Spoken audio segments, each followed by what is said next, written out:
Vamos dar sequência ao treinamento da NR10, curso básico. Nesse momento, vamos ver a parte da letra C, no item 6, Regulamentações do Ministério do Trabalho e Emprego. Vamos ver o assunto qualificação, habilitação, capacitação e autorização.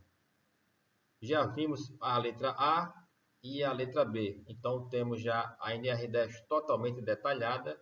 Agora, vamos detalhar a letra C.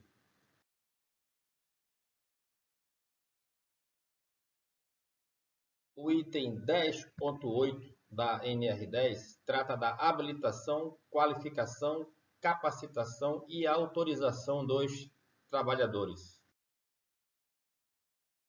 Item 10.8, habilitação, qualificação, capacitação e autorização dos trabalhadores. A NR10 estabeleceu na seção 8 os critérios para definir o conhecimento, a competência e a responsabilidade que são necessários aos trabalhadores que intervêm nas instalações elétricas. O conhecimento e a competência não somente nos assuntos de caráter técnico de suas áreas de atuação, mas também o treinamento mínimo de segurança do trabalho que estes profissionais devem possuir para exercer suas atividades. A formalização da responsabilidade da empresa para com o trabalhador que intervém nas instalações elétricas através da autorização formal é outro aspecto importante e inovador da seção 8 da NR 10. No item 10.8.1, diz que é considerado trabalhador qualificado aquele que comprovar conclusão de curso específico na área elétrica, reconhecido pelo Sistema Oficial de Ensino. Nesse caso, define-se os critérios para que um trabalhador seja considerado qualificado, que é a comprovação de curso de conclusão específico na área elétrica, reconhecido pelo Sistema Oficial de Ensino.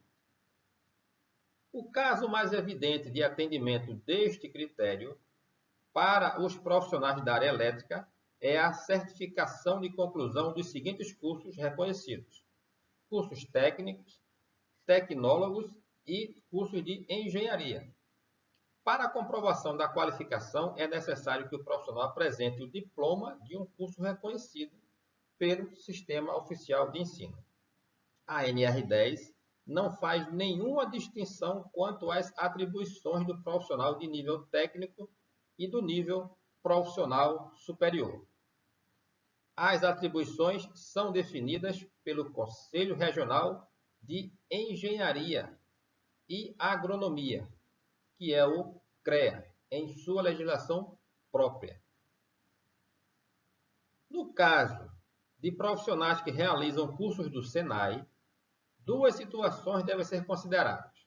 A primeira é a do curso cuja conclusão dá ao estudante o grau de técnico. Este curso é equivalente ou tem como pré-requisito o segundo grau. Nesse caso, o curso é reconhecido e o trabalhador é qualificado. A segunda situação é a do curso cuja conclusão não dá ao estudante o grau técnico. Neste caso, se o curso que o trabalhador realizou for reconhecido pelo Sistema Oficial de Ensino, o trabalhador é qualificado. Caso contrário, o trabalhador não é qualificado e deverá ser capacitado pela empresa nas condições estabelecidas pelo item 10.8.3. Item 10.8.2. É considerado profissional legalmente habilitado o trabalhador previamente qualificado e com registro no competente conselho de classe. Sendo o item 10.8.2, o profissional legalmente habilitado é o profissional que foi previamente qualificado, ou seja, comprovou conclusão de curso nas condições estabelecidas no item 10.8.1 e, além disto, está registrado no competente conselho de classe, especificamente no caso de profissionais da área de elétrica, no CREA. A comprovação desta condição é feita com a carteira do CREA e com a apresentação das anuidades pagas, pois o profissional deve ter e manter o seu registro no Conselho. Item 10.8.3. É considerado trabalhador capacitado aquele que atenda às seguintes condições simultaneamente. Vamos lá.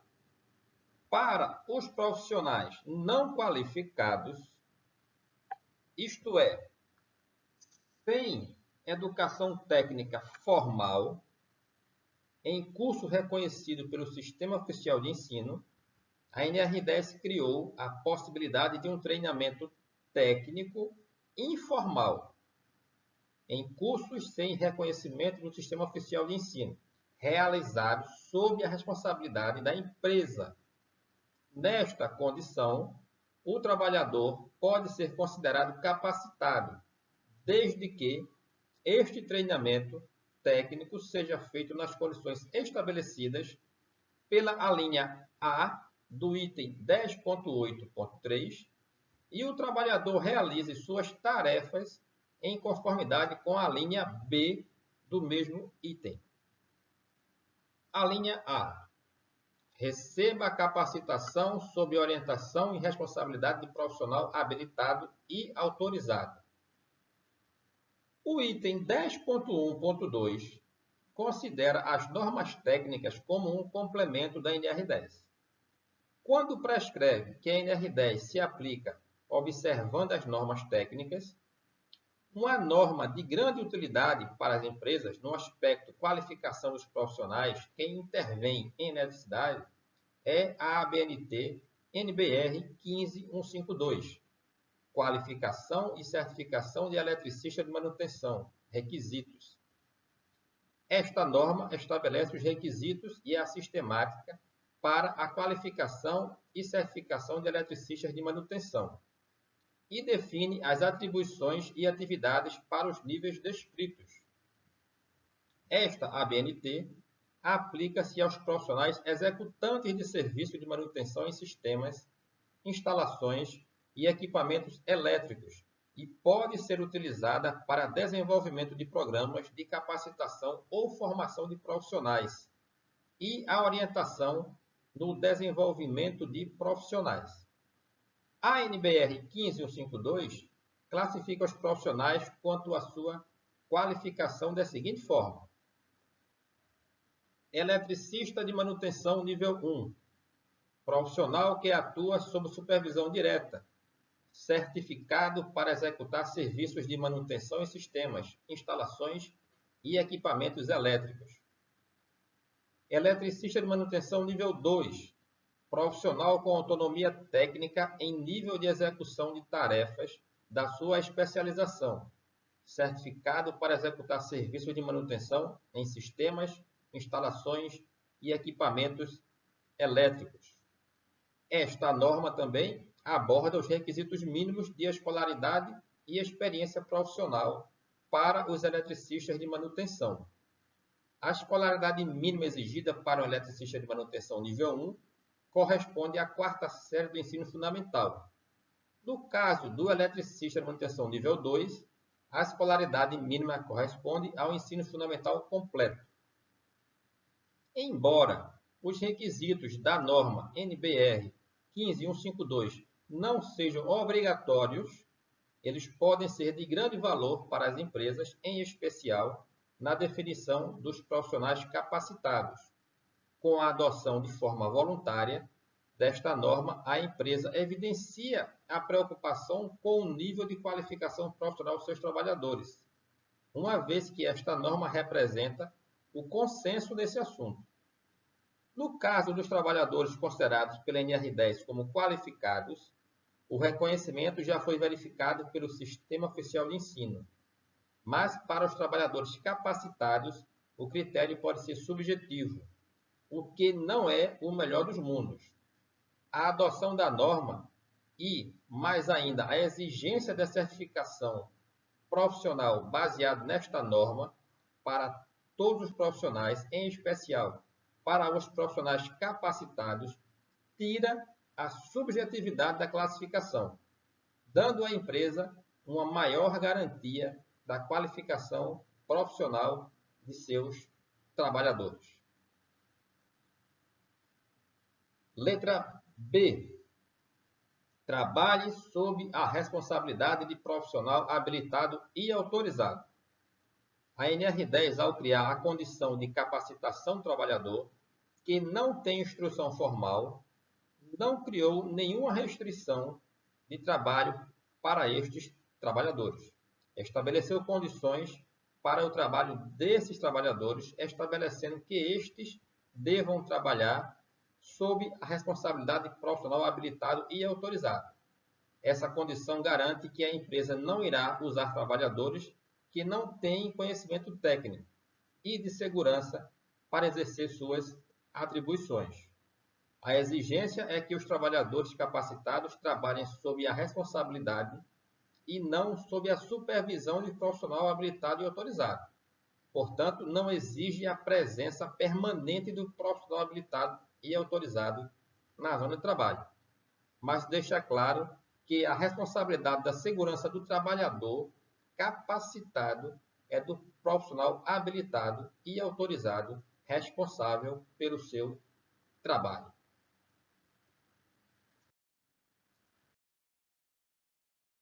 Item 10.8.3.1.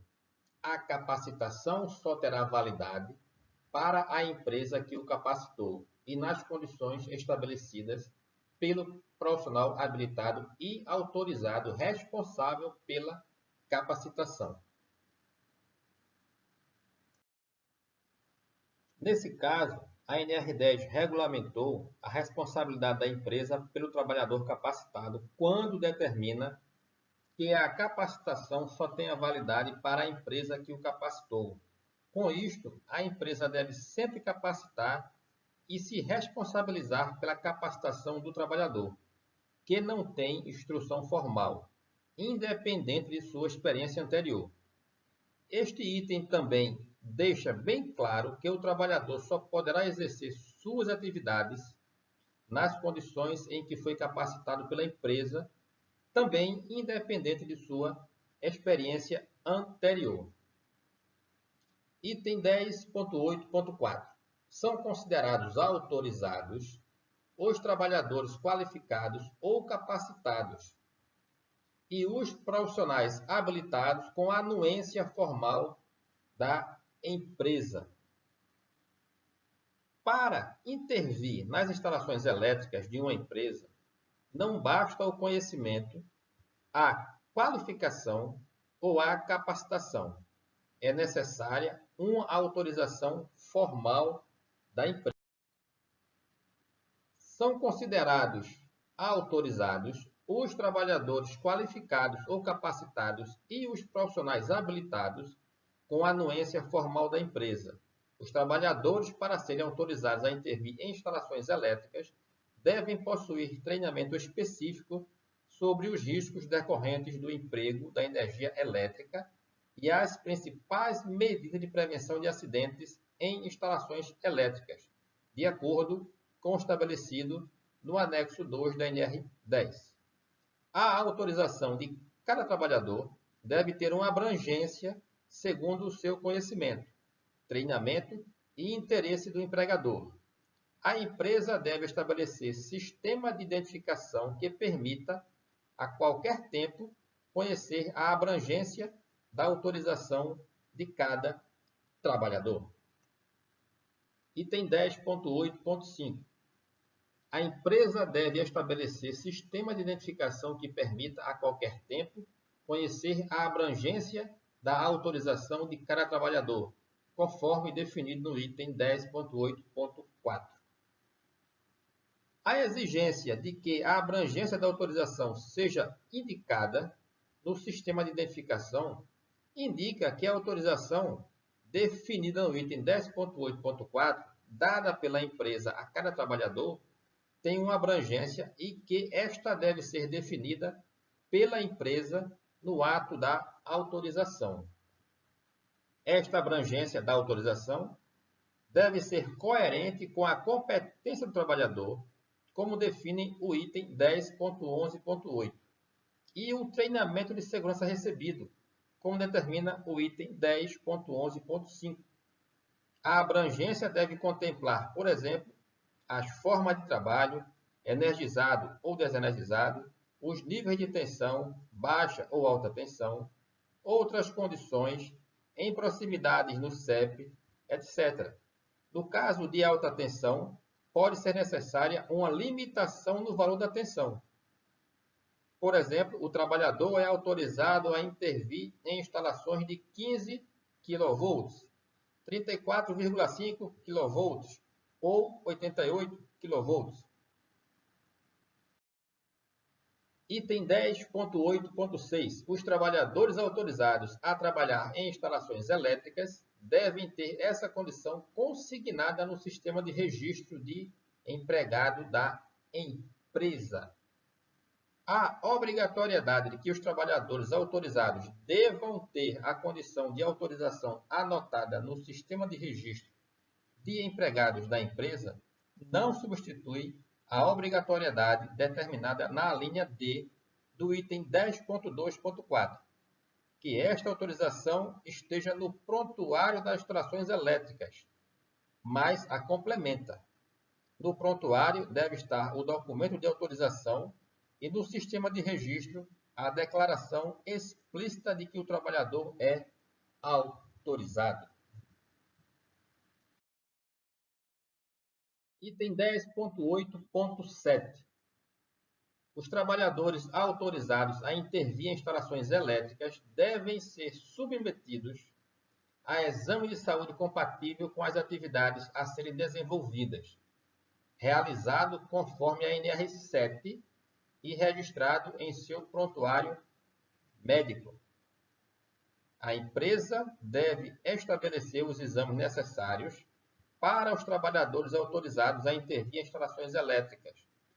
Dependendo da abrangência da autorização, podem ser necessários exames específicos, ou mesmo a frequência em que esses exames são realizados.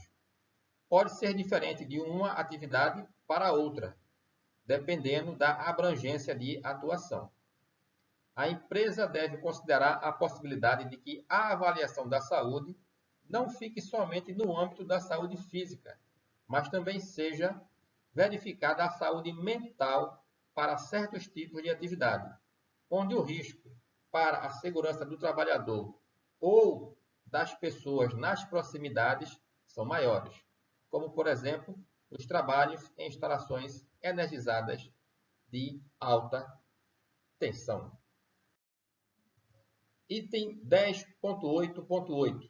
Os trabalhadores autorizados a intervir em instalações elétricas devem possuir treinamento específico sobre os riscos decorrentes do emprego da energia elétrica e as principais medidas de prevenção de acidentes em instalações elétricas, de acordo com o estabelecido no anexo 2 desta NR. O anexo 2 apresenta dois cursos que são de segurança em instalações de serviço de eletricidade, o básico e o complementar.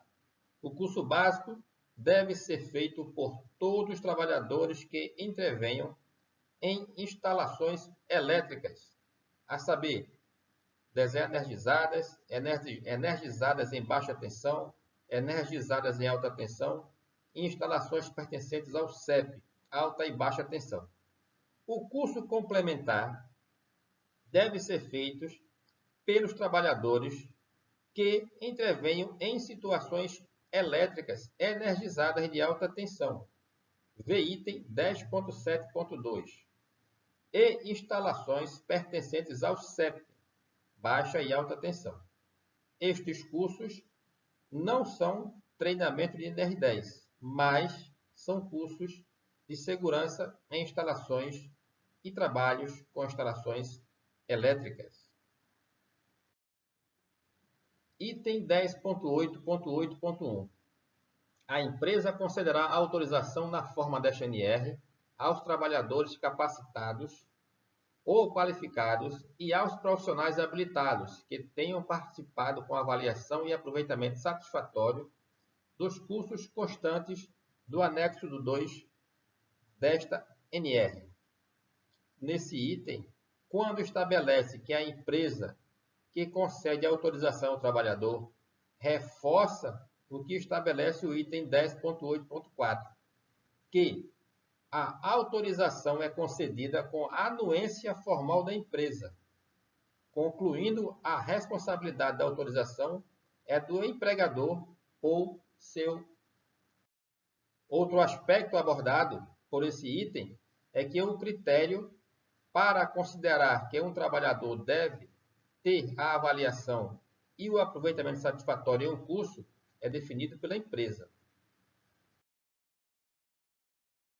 10.8.8.2. Deve ser realizado um treinamento de reciclagem bienal e sempre que ocorrer algumas das situações a seguir: troca de função ou mudança de empresa, retorno de afastamento ao trabalho ou inatividade por período superior a 3 meses e modificações significativas nas instalações elétricas ou troca de métodos, processos e organização do trabalho. A NR10 criou o conceito de reciclagem profissional do ponto de vista da segurança para os trabalhadores que intervêm em instalações elétricas. Portanto, para que o profissional seja autorizado, ele deve não somente fazer o treinamento de segurança em eletricidade, básico em qualquer situação e complementar nos casos que a norma determina, mas também se manter atualizado através de um plano de reciclagem definido no item 10.8.8.2. Embora esse item não seja explícito, o treinamento de reciclagem é aplicável tanto ao curso básico quanto ao curso complementar. Ou seja, o trabalhador deve receber tanto o curso de reciclagem do curso básico quanto a reciclagem do curso complementar. O trabalhador deve receber o curso, a reciclagem sempre que ocorrer uma das seguintes condições: passar 2 anos do curso básico ou complementar, troca de função ou mudança de empresa, retorno por afastamento ao trabalho ou inatividade por período superior a 3 meses e modificações nas instalações ou troca de métodos. No caso da letra A, no caso da troca de empresa, a nova empresa pode exigir um treinamento de reciclagem da NR10 para o trabalhador ou pode aceitar os treinamentos já realizados pelo trabalhador. No caso do curso básico, que tem se consagrado quase que como um curso padrão, a empresa pode ter restrições quanto ao local ou à forma em que o trabalhador foi treinado e fornecer ao trabalhador um treinamento de reciclagem ou mesmo um novo treinamento de 40 horas. Mas no caso do curso complementar, que tem tópicos específicos para as condições de trabalho, características de cada ramo, padrão de operação, de nível de tensão e outras peculiaridades específicas ao tipo ou condição especial de atividade, se o treinamento que o trabalhador realizou não estiver adequado às atividades que ele irá desempenhar, a empresa deverá fornecer ao trabalhador um treinamento de reciclagem ou mesmo um novo de 40 horas. A empresa deve estar atenta para o cumprimento do item 10.11.5, que determina que a autorização referida no item 10.8 deva estar em conformidade com o treinamento ministrado, previsto no anexo 2 da NR10. Portanto, na contratação de um trabalhador que já tem os cursos de segurança estabelecidos pela empresa, a NR10 deve verificar a conformidade desses cursos com a sua instalação, para que seja dada a autorização. No caso da letra B, de retorno de afastamento ao trabalho ou inatividade por período superior a 3 meses, a NR10 entendeu que o trabalhador que tem um afastamento por um período superior a 3 meses pode ter necessidade de um treinamento de reciclagem para retornar às atividades normais, mas, em última instância, cabe à empresa avaliar em que situação é mesmo necessário esse treinamento, porque no item 10.8.8.3, a NR10 estabelece que o conteúdo e a carga horária é determinado pela empresa.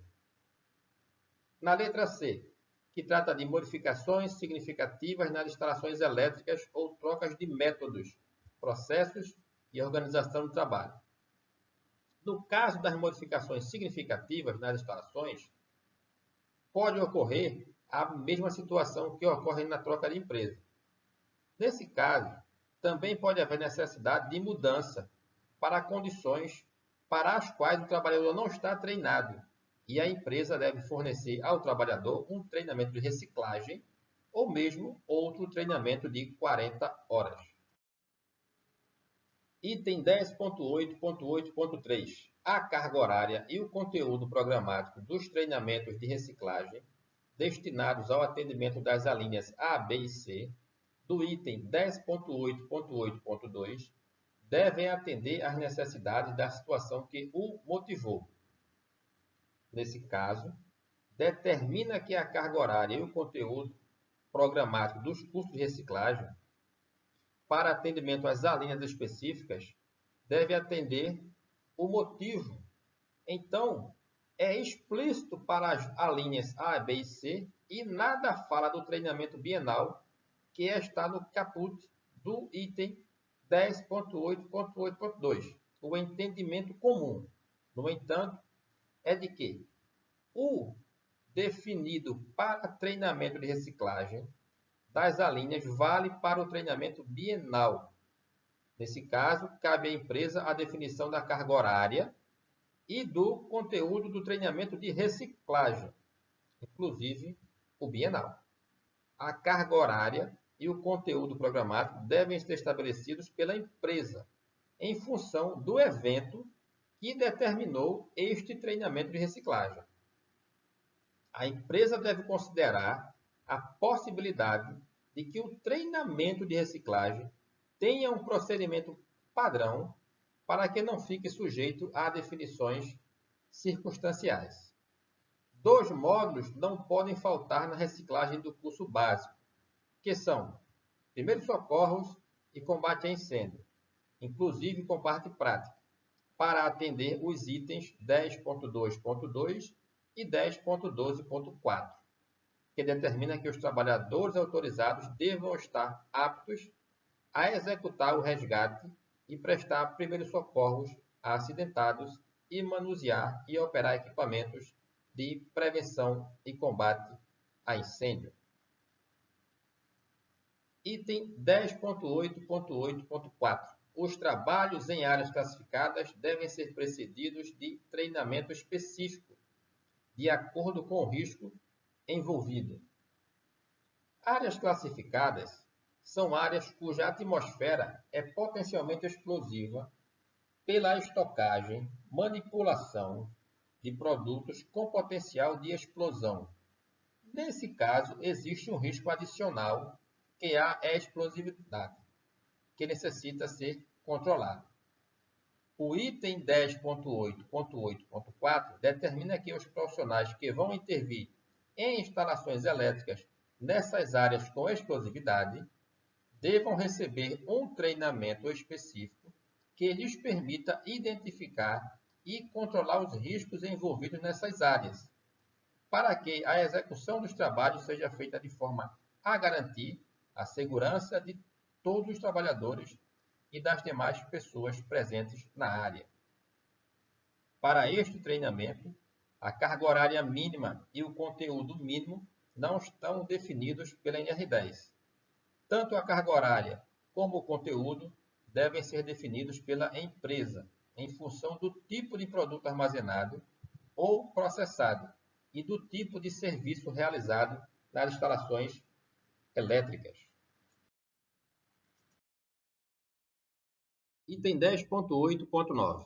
Os trabalhadores com atividades não relacionadas às instalações elétricas desenvolvidas em zona livre e na vizinhança da zona controlada, conforme define esta NR, devem ser instruídos formalmente com conhecimentos que permitam identificar e avaliar possíveis riscos e adotar as precauções cabíveis.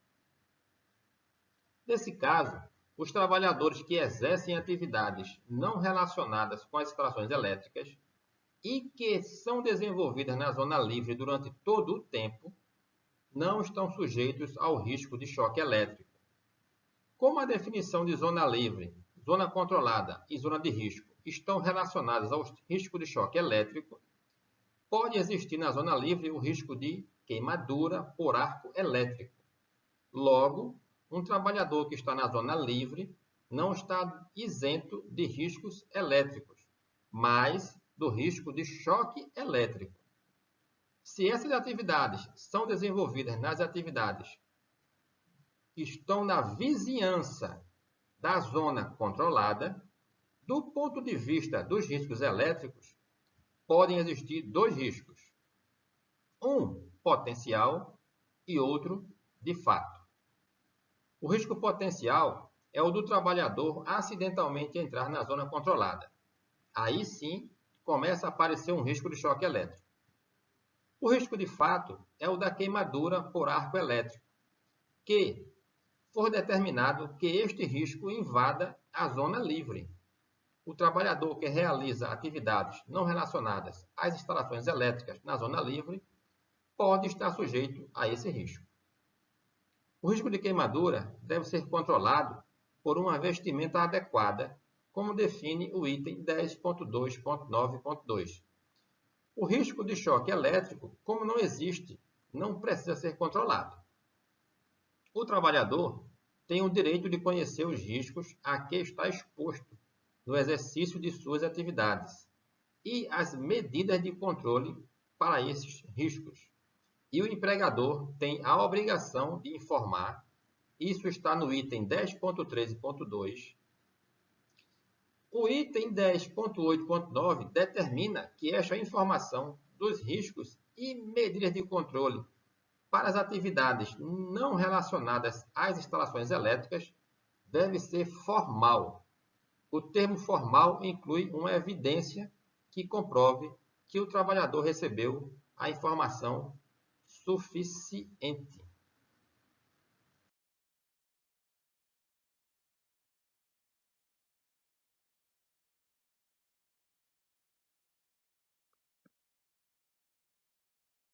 Então, aqui nós temos um resumo, onde me diz que eu posso ter a formação pelo sistema oficial de ensino, onde o trabalhador pode ser qualificado por ter participado de um curso reconhecido pelo sistema oficial de ensino, por exemplo, um curso de eletrotécnica, um curso de engenharia elétrica. O nível superior requer o registro no conselho, o que o torna habilitado. E eu posso ter a capacitação realizada pela própria empresa, deixando o profissional na condição de capacitado. Em todas as situações, tanto a formação na empresa como a formação no sistema oficial de ensino, é necessário que a empresa estabeleça e dê a autorização formal para que os trabalhadores executem atividades em sistema de eletricidade. Lembrando que todo serviço do capacitado tem que estar sob supervisão de habilitado e autorizado. Os profissionais qualificados e habilitados passam pelo treinamento de segurança, o treinamento básico ou treinamento de CEP, e são autorizados. As pessoas que vão ser capacitadas também passam pelo treinamento de segurança básico ou CEP e posteriormente são autorizados. E assim concluímos o item 6 da NR10. Até a próxima.